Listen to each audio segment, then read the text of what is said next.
Schrauben wir ein.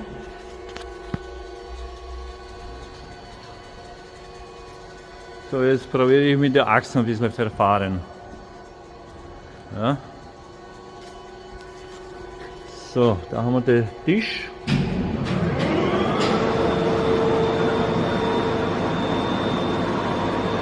Geht.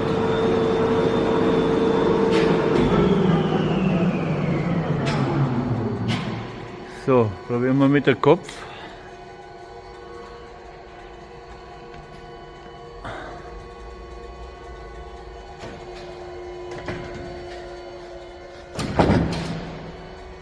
So, nochmal.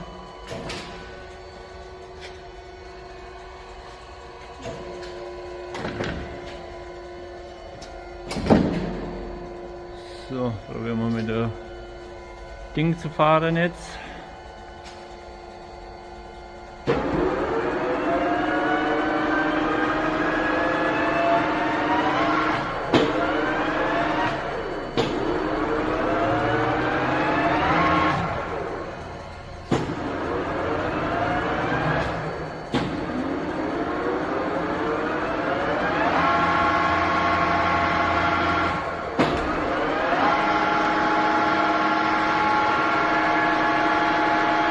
Also die Maschine läuft einmal frei.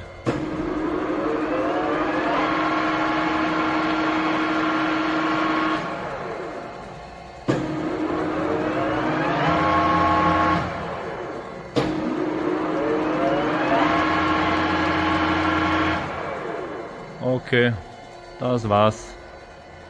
Ciao.